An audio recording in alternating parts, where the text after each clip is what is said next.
Guy Zouba Dama succède à lui-même au perchoir du palais Léomba. C'est le principal enseignement de la plénière qui s'est tenue cet après-midi à l'Assemblée nationale et qui avait pour principal objectif l'élection du bureau, le nouveau bureau, j'entends, qui va donc présider à la destinée de la 12e législature gabonaise. Et puis, le Sénégal, du moins les Sénégalais, étaient aux urnes hier pour élire le président de la République. Pour ce scrutin qui s'est déroulé dans le calme contre toute attente, nous aurons donc en direct sur ce plateau l'analyse de Patrick Bécalé de notre rédaction. Mesdames, Messieurs, bonsoir et merci de choisir Gabon Télévision pour vous informer. Vous êtes naturellement les bienvenus. 12e législature au Gabon. Le nouveau président de l'Assemblée nationale est connu depuis cet après-midi. C'est Guy Zouba Dama qui succède donc à lui-même. Et justement, la réaction du nouveau président à chaud, c'était au sortir de la plénière cet après-midi à l'Assemblée nationale. Il est au micro de Célestin Nguema-Obam et Thierry Mandaka. Je dirais merci à mes collègues. Le parti a bien voulu que je continue à présider aux destinées de l'Assemblée nationale. Mes collègues l'ont largement approuvé par-delà l'esprit partisan. Je continue à me mettre au service du Gabon. Ce n'était ni difficile ni facile. La campagne électorale était difficile, effectivement, parce que j'avais des adversaires qui s'opposaient à moi. Mais ici, le choix ne venait pas de moi. Vous m'avez bien entendu parler de la hiérarchie du parti. Donc le parti a fait son choix sur la base des critères qui sont les siens.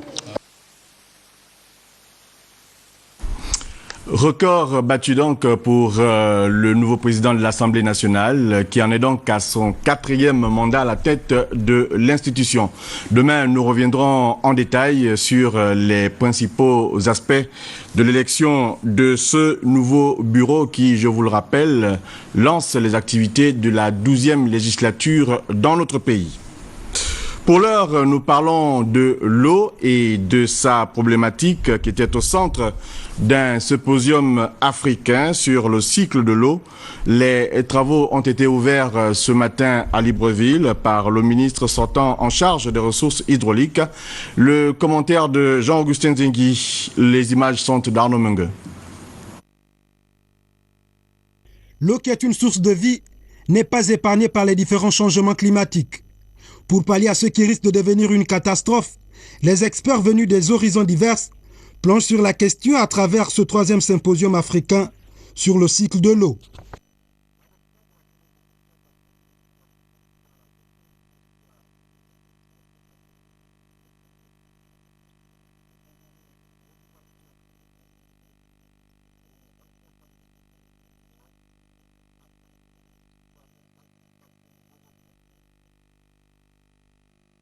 Population et le développement de nos pays et aussi permettre, dans un contexte de la communauté internationale, de mieux maîtriser l'avenir de la planète.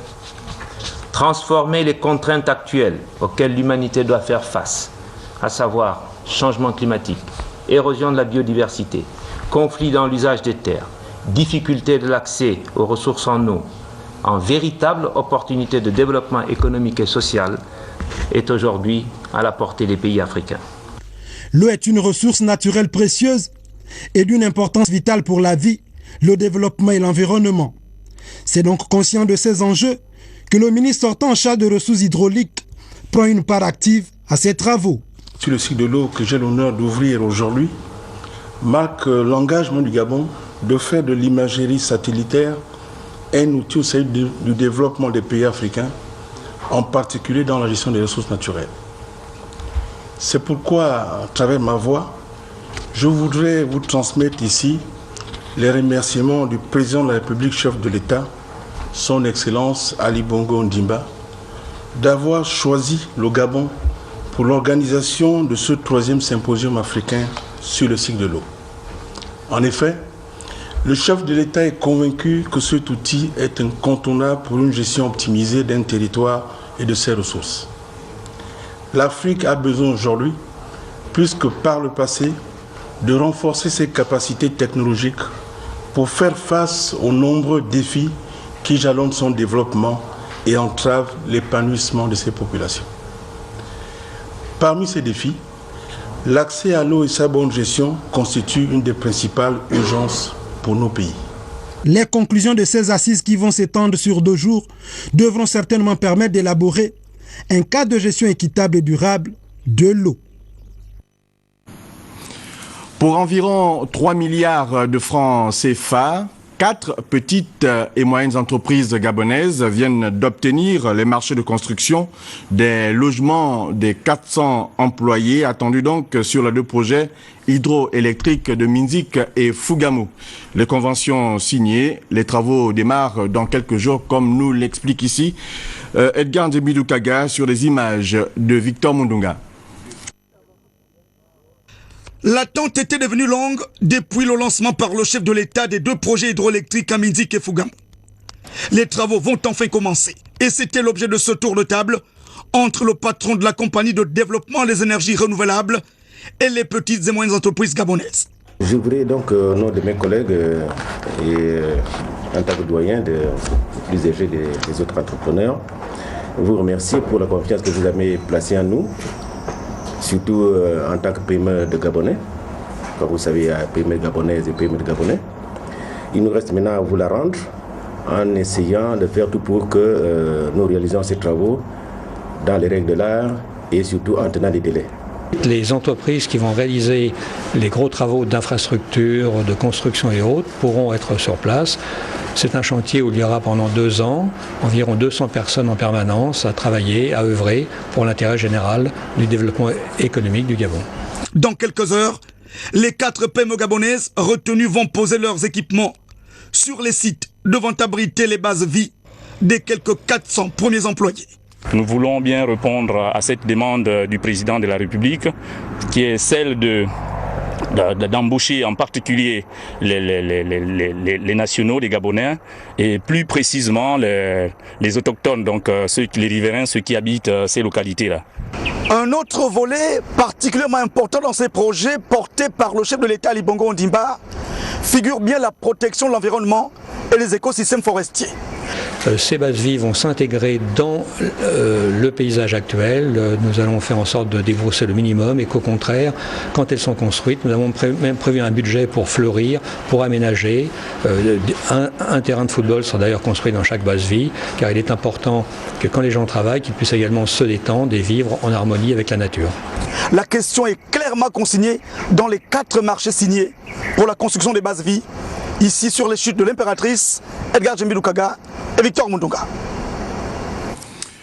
Pour sa part, le projet d'aménagement des petits permis forestiers gabonais poursuit donc sa campagne.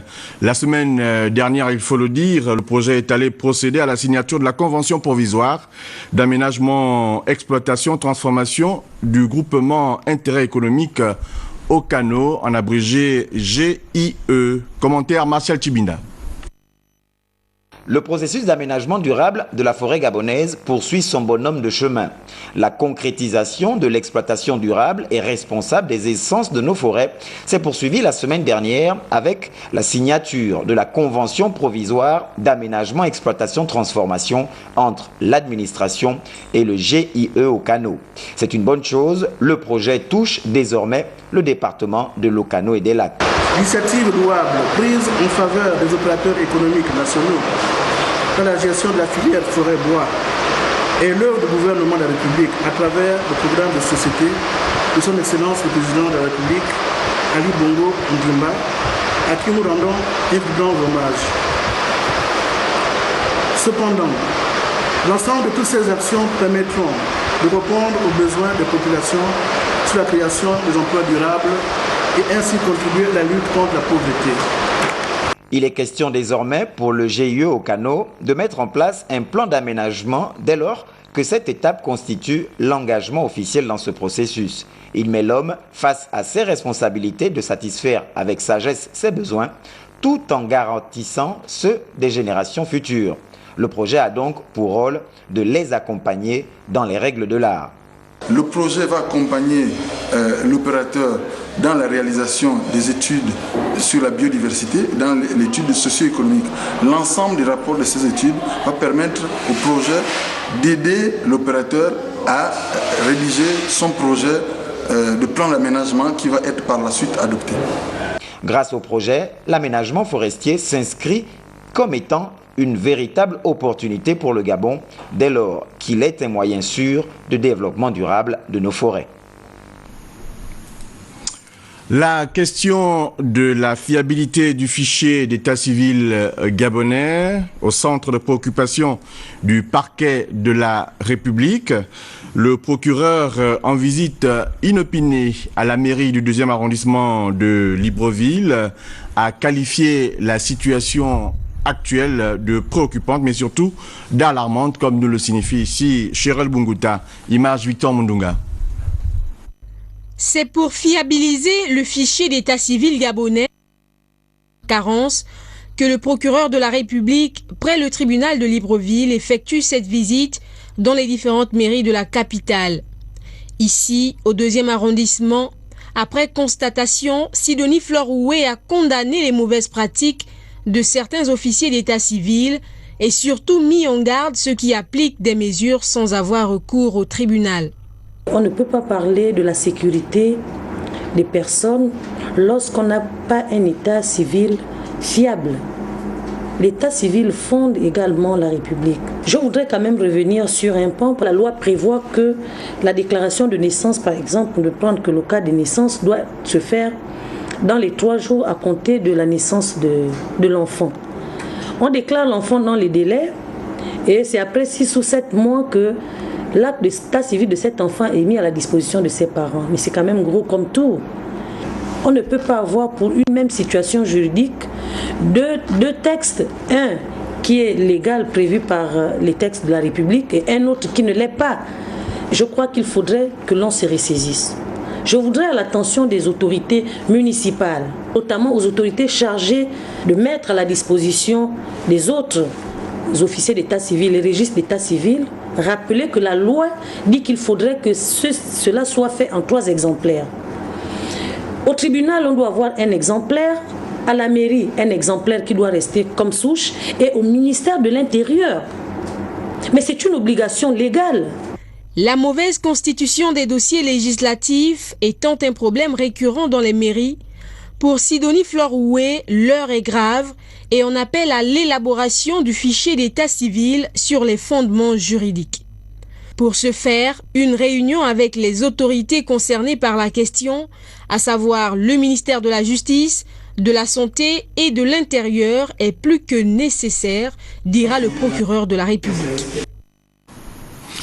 Un mot de santé à présent dans cette édition d'information avec les acteurs du secteur qui étaient à l'école des mécanismes sanitaires d'information. C'était à la faveur d'un atelier de restitution de l'évaluation du système national d'information sanitaire dans notre pays, en abrégé SNIS. Les détails dans ce reportage de Léa Bifan et Thierry Ibwanga, RTG2. L'information en milieu sanitaire ne circule pas, le déficit de communication est réel et pour répondre à cette urgence, les acteurs de la santé s'attellent à relever ce défi par les travaux de cet atelier de restitution de l'évaluation du système national d'information sanitaire. Le SNIS est, comme tout le monde le sait, un moyen et un outil. C'est un instrument de pilotage. Quand il est performant, il est le seul outil d'aide à la décision, à la bonne décision, axée sur les faits réels. Les performances observées de nos activités, les éventuelles insuffisances de nos services et programmes à travers tout le pays. Il permet de mieux organiser les soins, de prévenir les risques et d'anticiper l'action. Les insuffisances observées dans le système sanitaire relèvent parfois du manque d'informations. Plusieurs pandémies, ou du moins leur prévention, sont méconnues, mais fournir l'information sanitaire de qualité reste l'objectif à atteindre. Nous avons malheureusement constaté que au niveau périphérique et intermédiaire, il y a des efforts à faire pour opérationnaliser ces structures, sensibiliser les prestataires sur l'enregistrement des prestations de santé. Il y a nécessité de mieux organiser le système de collecte au niveau national. La recherche d'une amélioration de l'état de santé des populations est l'une des principales priorités du gouvernement. Cette quête permanente a nécessité l'élaboration d'une stratégie nationale qu'est le Plan national de développement sanitaire 2011-2016. Les acteurs de la santé, au terme de cette rencontre, devront sortir du système actuel dominé par des données dépassées et ouvrir la porte à un nouveau système d'information sanitaire qui intègre des données complètes, fiables et utiles en temps réel. Restons dans le domaine de la santé pour parler de cet acte de solidarité à l'endroit des personnes du troisième âge résidant à la gériatrie de l'hôpital régional de Mélène. Ces occupants, il faut le dire, viennent de recevoir un appui considérable de la part du Lions Club Libreville, doyen Cocotier. Le compte rendu, Marie-Jo Moussavou, Chantal Maroundou. Joignant la parole à l'acte, les membres du Lions Club Libreville Doyen Cocotier ont procédé cette fois-ci à la pose des carreaux et des brasseurs d'air dans la salle à manger des pensionnaires de la gériatrie de l'hôpital régional de Mélène. Ajoutez à cela 2 gazinières industrielles et un réfrigérateur. Nous avons promis à la responsable et aux membres de la gériatrie de Mélène de les apporter du matériel de cuisine. Donc c'est ce que nous avons fait. On a apporté les 2 fours, les gazinières industrielles, le réfrigérateur et nous les avons aménagé leur salle à manger. Ces personnes, comme vous savez, qui le plus souvent sont lésées par leurs parents et sont envoyées ici. Et c'est pas toujours évident leur quotidien parce que manger de la queue à cet âge-là, c'est pas évident. Donc il vaut mieux qu'ici ils aient du matériel pour que la bouffe soit faite de manière adéquate. Une fois de plus, la responsable du centre, très touchée par cette nouvelle marque de solidarité, n'a pas caché son émotion. Une semaine, jour après jour, après leur promesse, sont arrivés ce matin, les bras chargés du matériel, l'équipement de cuisine que nous avions demandé. Ce dont est à n'en point douter le soulagement du dur labeur alimentaire. Donc c'est un geste sanitaire que le Lions Club vient de faire à l'endroit de la gériatrie. Cette cérémonie a été ponctuée par un moment de convivialité très apprécié par les heureux bénéficiaires. Dans la soirée, les membres du Lions Club Libreville Doyen Cocotier ont procédé dans un restaurant de la place à l'intronisation de nouveaux membres, bouclant ainsi une journée bien remplie.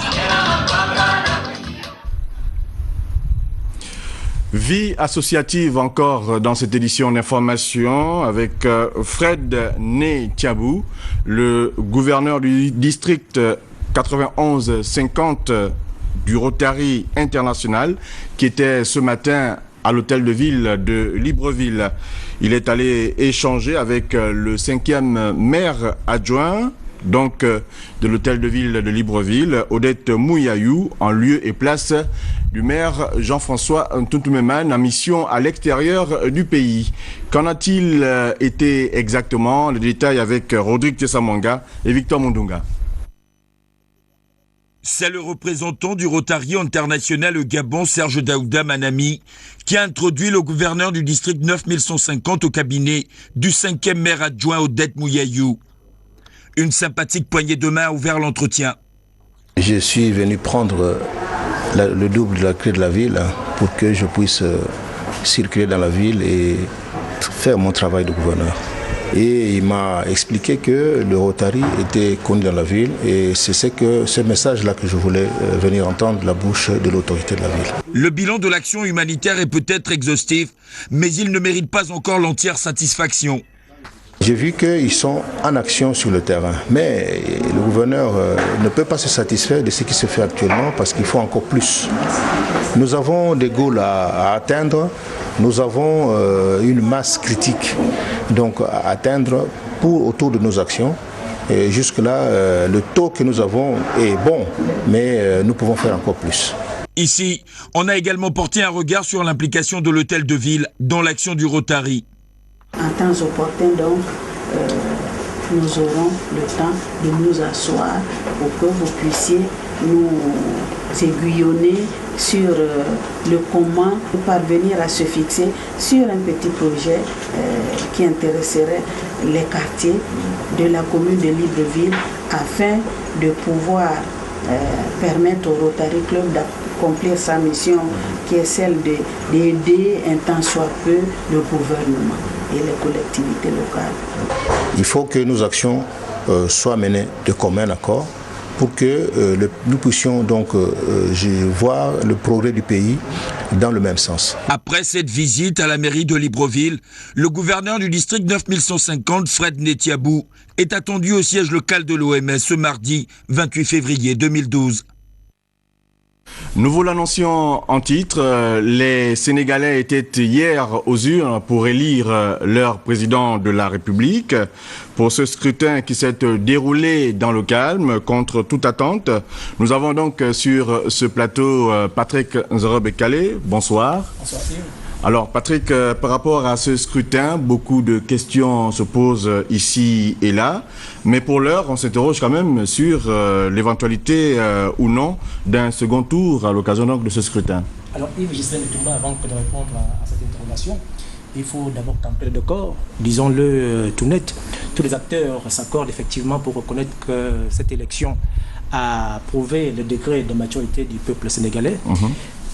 Surtout qu'il y a 8 mois déjà, depuis 8 mois, le Sénégal est secoué par un vent anti-Wade. À l'origine, l'opposition regroupée au sein de l'UM24 et de la coalition Bennou Seguil Sénégal, appuyée également par le collectif des jeunes Yanamar, conteste la candidature mais aussi un probable 3e mandat du président Wade qui, il faut le rappeler, avait été élu et a réalisé la première alternance du Sénégal en 2000. Et donc, il faut donc dire que ce vent de protestation a fait craindre le pire au Sénégal, au point que certains se sont interrogés véritablement sur la capacité des Sénégalais à aller aux urnes dans un climat apaisé. Alors Patrick, dites-nous comment les nouvelles alarmistes qui venaient du Sénégal ont pu être déjouées par les Sénégalais. Est-ce qu'il y a une explication particulière à cela? Oui, tout à fait, Yves Gislain Mitumba. Il faut dire que depuis quelques semaines, la communauté internationale, mais aussi des acteurs politiques sénégalais, les uns ont appelé au calme, les autres au report du scrutin. Il faut également ajouter à cela l'apport des femmes qui ont répondu aux réseaux sociaux en marchant ces derniers jours à la place de l'Obélisque à Dakar. À cela s'ajoute également, on peut le dire aujourd'hui, la maturité du peuple sénégalais, mais aussi des acteurs qui ont su tous se mettre à la hauteur des enjeux. Alors, le premier tour passé, l'heure est désormais à la compilation des résultats. On sait, le président de la République sortant, Maître Abdoulaye Wade, vient de s'exprimer tout à l'heure sur la RTS, mais aussi sur France 24 et Africa 24. Il a clairement indiqué ce soir qu'un second tour est désormais possible. Il a indiqué également que tout est encore possible, y compris sa victoire au premier tour. Mais on le sait, les Sénégalais veulent du renouveau. Ils veulent que le président Wade se mette véritablement à la hauteur des attentes et que le Sénégal confirme véritablement son modèle de bon élève de la démocratie sur le continent. Et ce n'est pas une gageure. Il y a encore quelques mois, je vous le rappelais tout à l'heure, le Sénégal était passé à côté du chaos. Il faut dire que si le second tour se confirme, il pourrait opposer, je dirais, pourrait opposer le président sortant, Maître Abdoulaye Wade, à Macky Sall qui apparaît aujourd'hui comme le second au terme du premier tour de ce scrutin. Macky Sall qui, selon les propos du président tout à l'heure, aurait recueilli près de 25% des suffrages. Arrive ensuite Moustapha Niasse avec 20% et Tanor Dieng avec près de 10%. Dans cette hypothèse, le second tour pourrait être favorable à Macky Sall, qui pourrait bénéficier du soutien massif de la coalition de l'UM23. La plupart des acteurs de cette coalition se sont engagés à lui apporter un soutien massif, un soutien au candidat le mieux placé. Et ce candidat se trouve être Macky Sall, ce qui, au Sénégal, constituerait un fait. Le Sénégal veut, et ils l'ont dit au cours de cette campagne, le Sénégal veut un renouveau de sa classe politique. Il aspire notamment à des pouvoirs équilibrés pour mettre un terme à un pouvoir autoritaire, le pouvoir du président Wade. Mais en tout cas, tout cela n'est que supputation. Attendons le second tour pour voir. Tout cela n'est que supputation, le second tour très certainement probable et nous restons branchés à vos notes, Patrick Zerobé-Calais, pour la suite de ce scrutin au Sénégal. Pour l'heure, au Gabon, on parle de cette audience au ministère de l'intégration régionale. Aurélien Tuntum, le ministre sortant de tutelle, de ce côté-là donc, a longuement échangé avec son collègue tchadien, président du Conseil des ministres de la CEAC, en séjour donc à Libreville pour la cérémonie d'installation du nouveau secrétaire général de l'institution. Compte rendu, Charles Bamondo, RTG2. C'est la première fois que les deux hommes se rencontrent en terre gabonaise, occasion pour Mahamat Allahou Taher et Aurélien Ntutum de faire le tour d'horizon des questions d'actualité qui rythment la coopération en matière d'intégration sous-régionale en Afrique centrale, notamment l'installation du nouveau secrétaire général de la CAC, une cérémonie qui justifie amplement la présence à Libreville de monsieur le ministre tchadien du Commerce et de l'Industrie, président du Conseil des ministres de la CAC. C'est une cérémonie pour nous extrêmement importante, pleine de sens, et qui intervient après le dernier sommet de la CEAC à N'Djamena, qui s'est tenu à N'Djamena, comme vous le savez. Après 3 ans de retard, le sommet aurait dû se tenir bientôt, plus tôt que cela. Mais il s'est tenu donc le 15 janvier à N'Djamena et c'est un sommet qui marque un tournant important. Tournant important dans la mesure où les chefs d'État de la CEAC ont marqué leur volonté. À noter que l'institution communautaire a véritablement besoin d'un nouveau souffle lui permettant de concrétiser les ambitions que les pères fondateurs s'étaient fixées à sa création.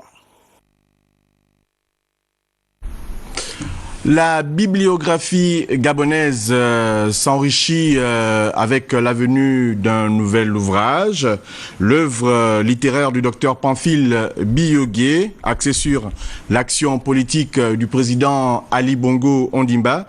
Depuis sa venue aux affaires, a été présentée officiellement au public récemment, donc dans une salle de la place à Libreville. Paul Insiaki, Joseph Biyogué pour les détails.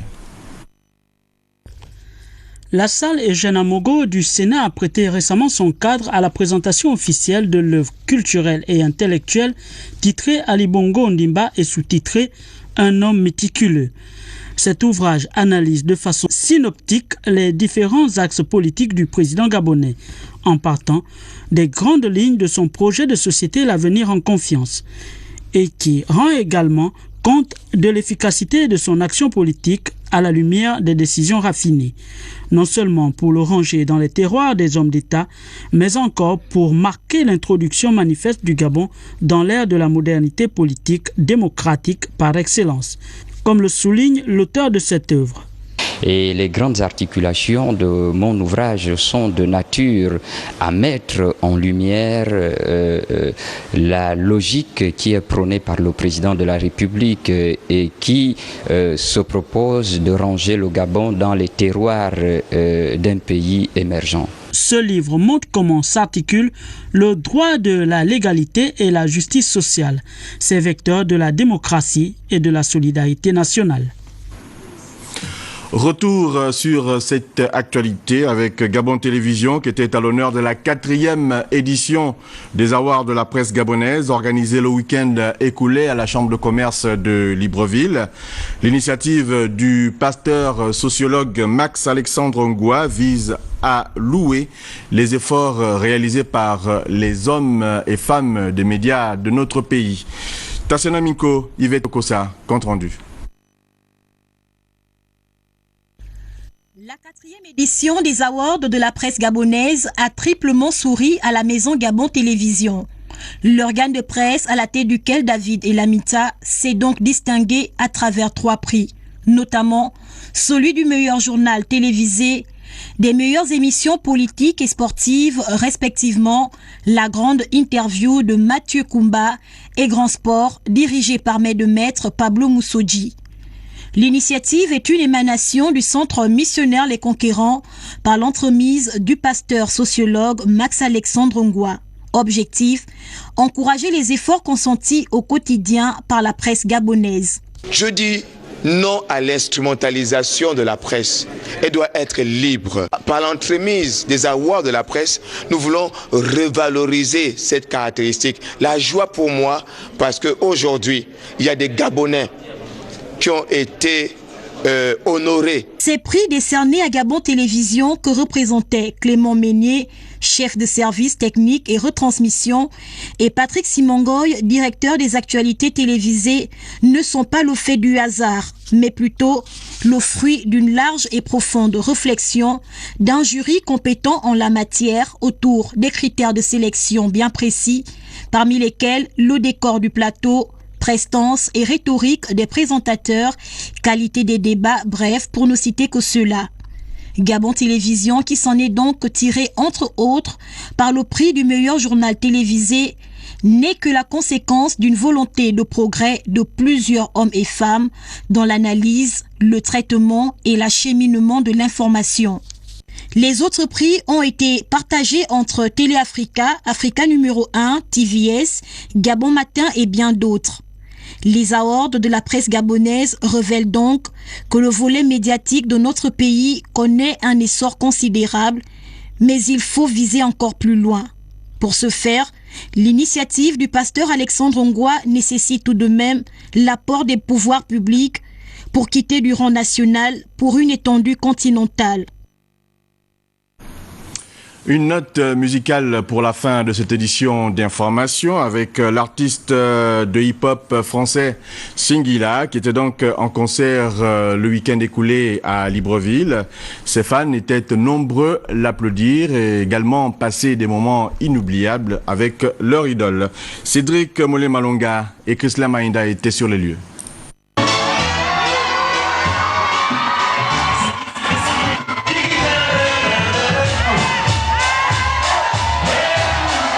Invité par l'Alizé Night Club, l'artiste de hip-hop français d'origine congolaise, Singila, a d'entrée de jeu plongé le public venu prendre part à ce showcase dans une ambiance euphorique.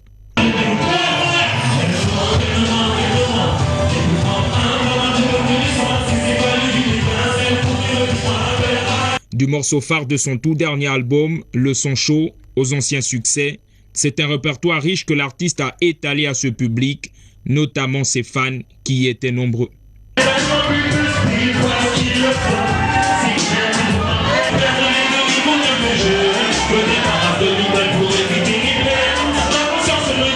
Près de 2 heures de scène inoubliables pour les fans de Singila qui ont même fini par prendre d'assaut le plancher. En tout cas, la fête suivait.